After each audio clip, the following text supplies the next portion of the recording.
Dios les bendiga a todos, que la gracia del Señor sea con cada uno de ustedes.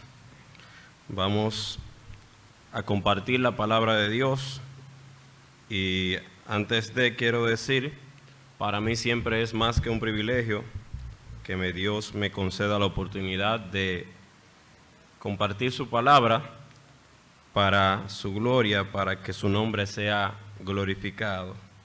Vamos al libro de Sofonías.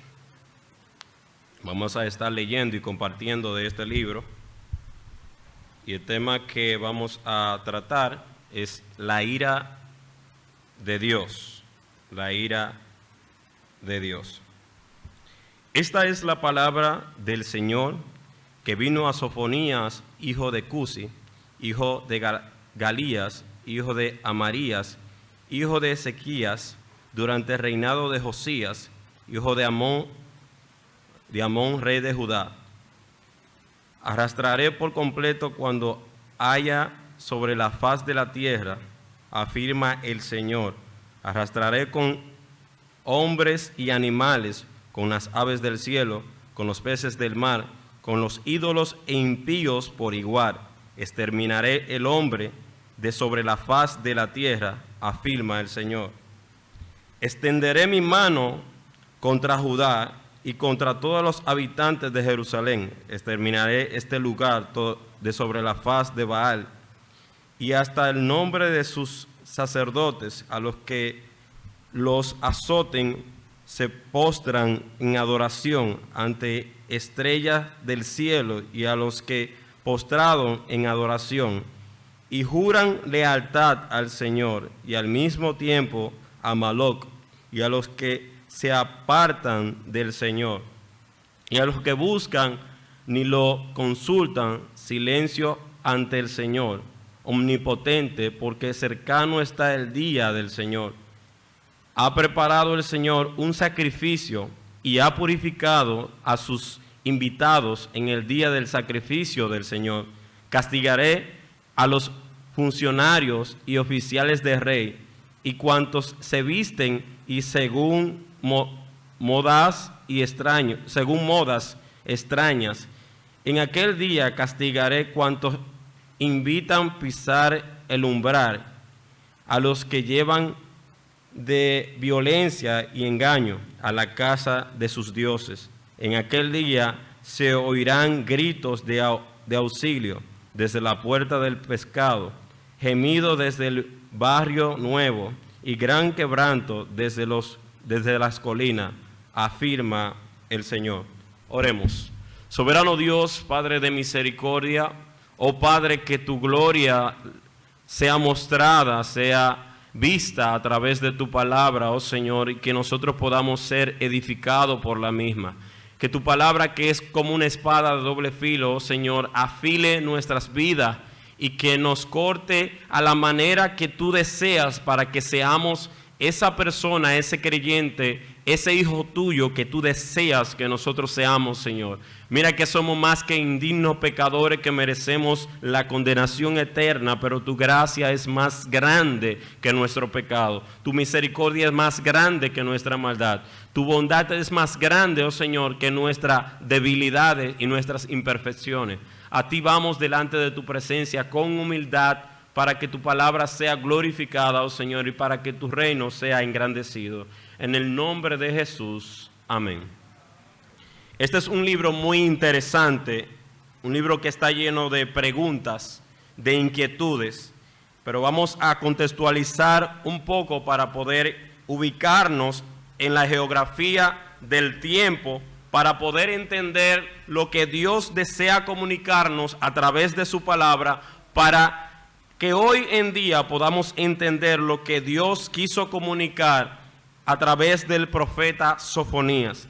El primer versículo del libro atribuye su autoría a Sofonías, hijo de Cusi, hijo de Galías, hijo de Amarías, hijo de Ezequías, en tiempos de Josías, hijo de Amón, rey de Judá. Según este versículo, Sofonías fue tataranieto del rey Ezequías, y pudiera ser en aquel día que Isaías fuera miembro de la familia real. Estas son las características que describen aquella etapa donde Sofonías estaba siendo utilizado por Dios para hablar su palabra, para expresar su idea, para llevar el mensaje de Dios. También acerca de lo que es la fecha de Sofonías, la actividad del profeta se realizó en el reinado de Josías en el 689 y promediado al 639 antes de Cristo. Sofonías es uno de los pocos profetas cuya cronología está fijada con datos precisos en los versículos introductorios del mismo libro. Cuando leyéramos a Sofonías y nos vamos dando cuenta y analizamos lo que se está diciendo en este primer capítulo, estaríamos pensando que no se está refiriendo del mismo Dios que hemos escuchado en toda la Biblia. Es decir, estamos hablando del Dios que creó los cielos y el universo, aquel que creó todas las cosas de una manera perfecta y santa y justa, con un propósito soberano y un propósito eterno para que el hombre pudiera vivir en la tierra.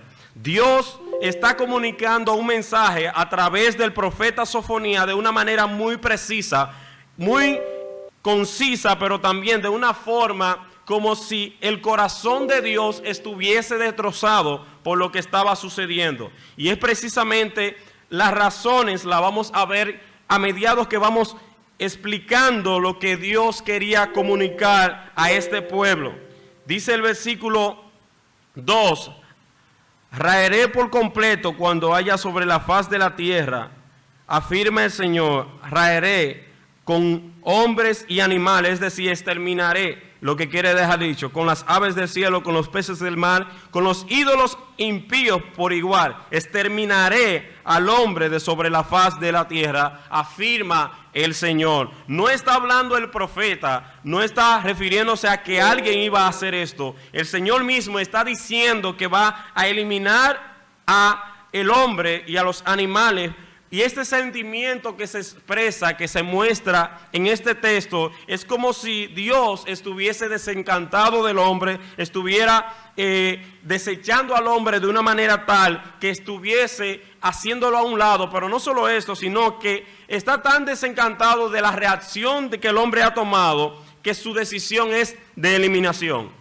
Y estamos hablando de Dios, el Dios de amor que conocemos, estamos hablando de Yahvé, estamos hablando de Adonai, estamos hablando del Dios de Abraham, el Dios de los padres, de los profetas, del Antiguo Testamento, estamos hablando del Dios de Abraham, el Dios de Moisés, el Dios que hizo milagros y grandes proezas, aquel Dios que todos los profetas habían hablado continuamente de que era el Dios de las maravillas. Y precisamente pareciera como si no estuviésemos hablando, refiriéndonos de este Dios. Pero realmente es el mismo Dios, con la misma autoridad, con el mismo poder, con la misma gloria, con el mismo esplendor que se está refiriendo de esta manera con el hombre. Extenderé mi mano contra Judá y contra todos los habitantes de Jerusalén. Y es que hay una razón de que Dios se exprese de esta manera. Y dentro de los atributos de Dios está su poder, su santidad, su deidad, su bondad, su amor, su misericordia. Pero hay un atributo que está íntimamente ligado y es su celo. Dios sí, hermano, Dios es celoso. Pero Dios no es celoso con usted. Dios no es celoso con lo que nosotros podamos hacer para con nosotros. No. Dios es celoso de su nombre, de su gloria, de su majestad, de su esplendor. Y es precisamente lo que se muestra en el texto, que está siendo interrumpido, que está siendo empañado, que está siendo cambiado, está siendo sustituido aquí en este texto. Exterminaré de este lugar todo rostro de Baal. Baal era un dios donde en aquel tiempo los sacerdotes le estaban dando tributo, le estaban llevando niños para ser sacrificados, le estaban rindiendo ofrendas, estaban descuidando la gloria de Dios incorruptible para darla a semejanza de hombre corruptible, hombres vanos, hombres que se estaban perdiendo de la visión de lo que Dios quería para aquel entonces. Muchos historiadores dicen que esta profecía de esta destrucción que se está hablando aquí no se refería justamente para aquellas personas, sino para hablar de lo que ha de venir en el futuro. Y precisamente aquí vemos cómo Dios sigue hablando y expresándose de una manera sentida, es decir, dolida con lo que está sucediendo. Ante estrella del cielo, a los que postrados en adoración juran la lealtad del Señor, y al mismo tiempo a Moloc, ese es otro de los ídolos, a los que se apartan del Señor. Pero es interesante ver cómo Dios sigue hablando de una manera tan clara acerca de lo que Él está sintiendo. Dice en el capítulo 1, versículo 14 en adelante: ya se acerca el gran día del Señor, toda prisa se acerca. Estruendo del día del Señor será amargo, y aún el más valiente gritará. Día de ira será aquel día, día de acoso, de angustia, día de devastación y ruina, día de tinieblas y penumbra, día de niebla y demás. Aquí vemos a Dios que sigue explicando de cómo serán esos días de destrucción para con el hombre, para aquellos que están no solo alejados de Dios, sino para aquellos que están sustituyendo la gloria de Dios por otros dioses ajenos, dioses hechos de hombres, hechos de imágenes, hechos de semejanza de hombre, y no hechos de la gloria de Dios incorruptible, no el Dios todopoderoso, el Dios que merece toda honra, toda pleitesía, toda adoración. Y es por esto que Dios está expresando de esta manera. Doy un retroceso y sigo con el versículo 11. Giman habitantes del barrio del mercado, aniquilados serán todos sus mercaderes, exterminados cuanto comercian con plata. En aquel tiempo registraré a Jerusalén con lámparas para castigar a los que reposan tranquilos. El Señor está dejando bien en claro que va a llevar su castigo para aquel pueblo, para el pueblo de Judá. Extenderé mi mano contra Judá, dice claramente. El juicio de Jehová estaba sobre Judá en aquel entonces. Pero usted dirá, bueno, pero simplemente se trata de esto, de devastación, de exterminación, de aniquilación. Bueno, los versículos todavía siguen expresando de qué manera será esto que va a acontecer. De tal manera acosaré a los hombres que andarán contra ciegos, porque pecaron contra el Señor. Su sangre será derramada como polvo y sus entrañas como estiércol. No los podrán librar ni su plata ni su oro en el día de la ira del Señor. Es el fuego de su celo. Escuchen este versículo, el 18, dice la última parte: es el fuego de su celo, será toda la tierra consumada, en un instante reducida a nada todos los habitantes de la tierra. Pero vemos estas expresiones tan claras de la ira y del celo del Señor, porque Dios lo único que no comparte es su gloria, es su esplendor, es su deidad. Él no comparte esto con nadie, Él es celoso con Él mismo, porque Él es el Dios del universo. Y cuando nosotros entendemos que Dios es celoso, nosotros vamos a entender que nuestra vida, si debe ser dada a Dios, debe ser dada por completo. Yo no puedo venir a Dios en servicio a Dios o en entrega a Dios a media. Es decir, yo no puedo darle una parte de mi vida y otra parte dársela a otras cosas. Si yo me voy a entregar a Dios, si yo voy a servir a Dios, si Dios demanda de mí que haga algo, Él quiere que yo lo haga por completo. Él quiere que yo me entregue totalmente. Él no quiere que yo entregue mi cuerpo y mi alma no la entregue, o mi mente la deje a un lado. Él desea que toda la totalidad de mi persona, cuerpo, mente y alma, sea entregado a Dios. Para poder agradar a Dios, nosotros debemos dar todo lo que somos de Dios, todo lo que somos para Dios, para que su nombre sea glorificado. Y es que Dios no tolera el pecado en nosotros. Y es precisamente por eso Dios pagó la deuda de nuestra culpabilidad, de nuestro pecado. Cuando Adán y Eva pecaron, Dios envió la solución a un problema que Él no podía dejar pasarlo como si fuese nada. La desobediencia de Dios, lo que Dios había mandado con su palabra que no se hiciese. Dios no se podía hacer, como decimos aquí, no podía hacer caso omiso a lo que estaba sucediendo. Y precisamente como Dios es un Dios justo y un Dios recto y de justicia, la justicia de Dios demandó que Cristo fuese muerto en el madero.